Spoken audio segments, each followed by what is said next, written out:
You're looking at Minsk from above. Wide boulevards cut through the city in perfect lines. Symmetrical blocks repeat like a pattern. Monumental squares sit empty and orderly. It looks frozen in time while Moscow built skyscrapers, Kyiv reinvented its center, and Warsaw rebuilt its past. But here's the strange part. Minsk isn't a relic. It's still running on a blueprint the rest of the world abandoned 30 years ago. The last functioning city machine of a vanished superpower. So why is Minsk the only Soviet capital that never moved on? And how does the old design still control the city today?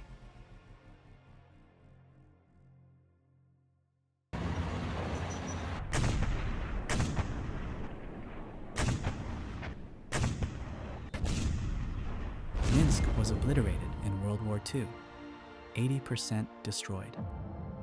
What remained was a blank slate for Soviet planners. They rebuilt it from 1944 onward as a showcase capital. Not organic growth, engineered urbanism.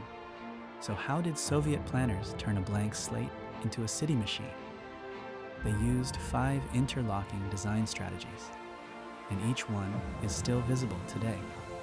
First, prospect hierarchy. Independence Avenue runs through the city as its spine, built for parades, not just traffic.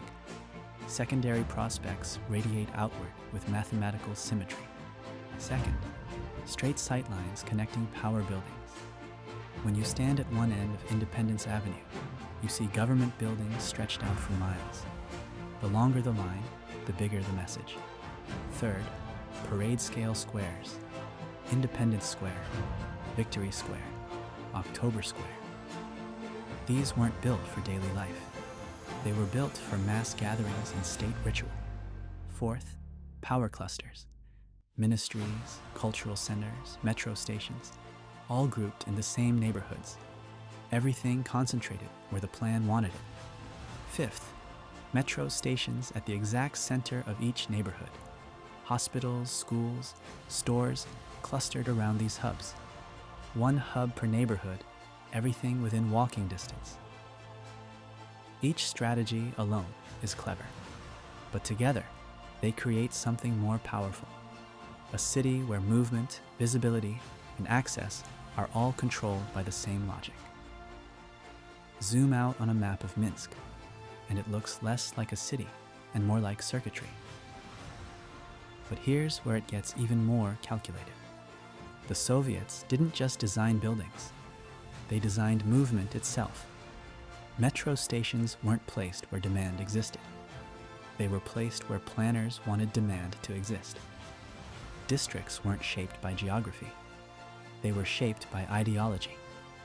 The city became a machine for organizing millions of people according to a single vision. But here's the part nobody expects. The machine didn't just survive, it still runs. Walk through Independence Avenue during rush hour. Watch the traffic flow. Watch the crowds move through the squares.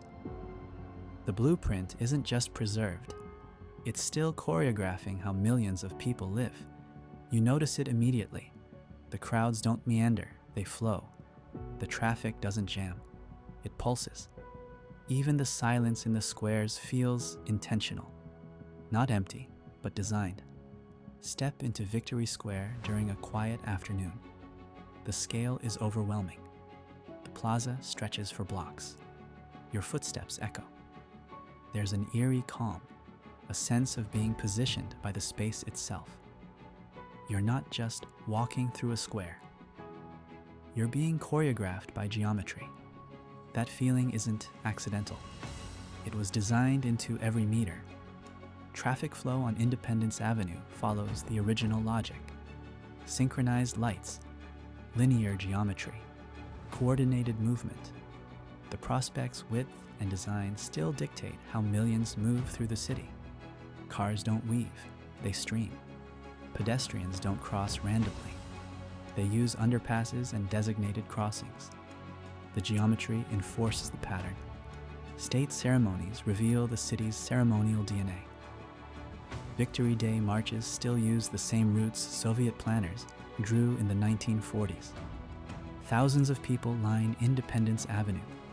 Military units parade past the same reviewing stands. The geometry was built for mass display, and it's still used that way. The city performs its own design. Pedestrian routing through monumental squares follows the plan's intent. Long crossings, underpasses, tiered plazas. Spatial control isn't authoritarian theater. It's embedded in everyday movement. People cross squares the way the plan intended, decades later. Not because guards enforce it, because the design makes it the easiest path.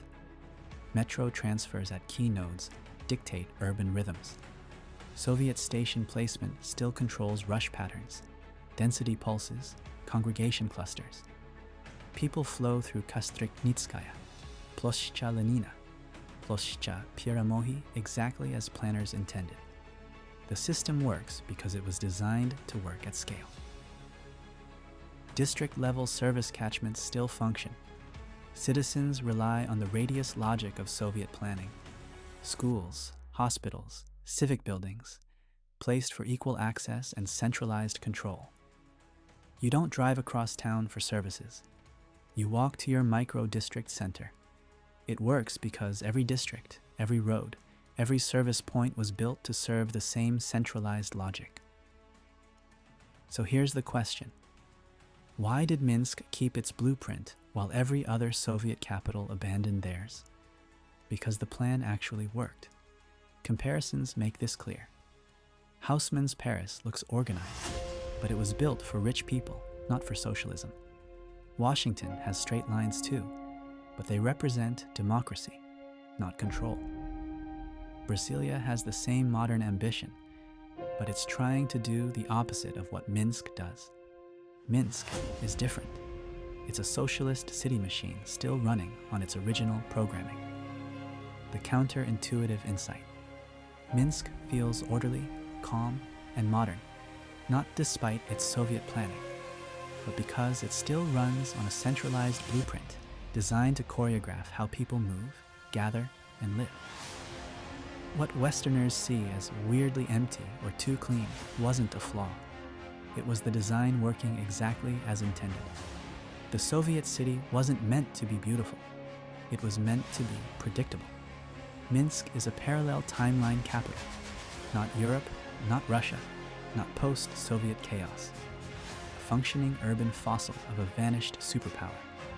A city that proves that Soviet urbanism wasn't just ideology. It was a system that worked. Understanding Minsk means understanding how design shapes behavior at the scale of an entire capital. Not through force, but through geometry. Not through propaganda, but through planning. Minsk proves that urban planning isn't neutral. Every street, every square, every metro station is a choice. And in Minsk, those choices are still working, still choreographing millions of people through a blueprint designed 70 years ago. That's the power of design, a power that never really disappeared. If you want more hidden design stories like this, you know what to do.